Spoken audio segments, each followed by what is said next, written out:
हे गाईज, माझं नाव सोनू. या नवीन ब्लॉगमध्ये तुमचं स्वागत आहे. आज मी बनवणार आहे गुलाबजामुन बनवणार आहे.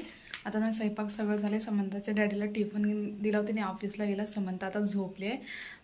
आंघोळ तीन करून मस्तपैकी झोपली. आता तिने ओढजू नका, मी गुलाबजामुन करावं असं म्हणतो. आत उडते कसं बघू. चला आता मी हे मिश्रण रेडी करतो. चला नंतर बोलतो तुम्हाला. मी मळून घेतलेले आहे.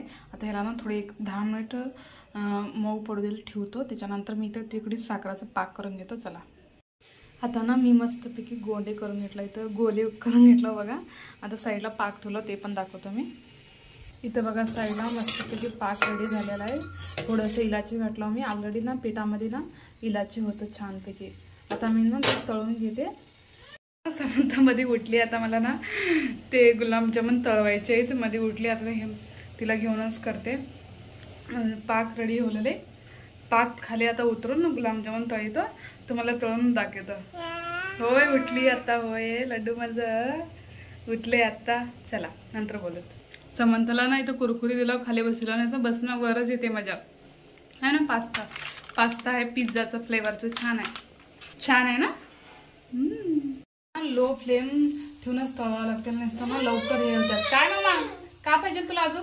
मस्तपैकी तळून झाले. किती मस्त झाले. कलर भारी आले ना. आता मी पाक ठेवून झाले का बघून पाकात घालते. काय मामा गुलाबजामुन फायनली रेडी झाल्यात. असं मस्तपैकी कलर आले. किती भारी कलर आले ना. मी ह्याच्यात थोडंसं टाकलं. एवढे गुलाबजामुन झाल्यात. एक पॉकेट 80 रुपयाचं पॉकेट आहे ते.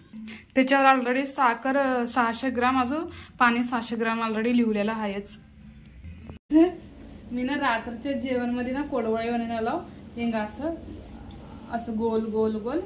हे काय की ना गव्हाचं पीठ, अजून जास्त म्हणजे गव्हाचं पीठ अजून समंताना करून देणार. काय करून देणार. गव्हाचं पीठ, थोडंसं दाण्याचं पीठ 1 वाटी, अर्धा वाटी, थोडे नको मामा हरभऱ्याचं पीठ घालून तिंबून असं लांब लांब करून लसणाची फोडणी टाकायचं.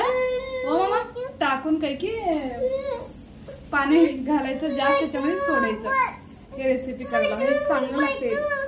फायनल खोडवळे असं झालं. तर समंताला ना मध्ये मला व्हिडिओ करून देणार.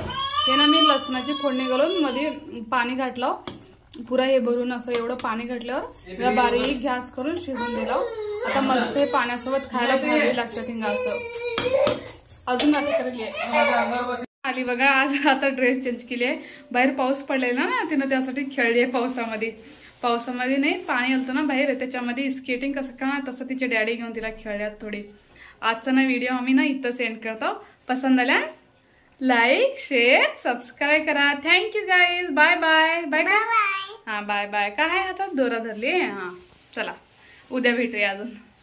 तोपर्यंत सगळेजण काळजी घ्या.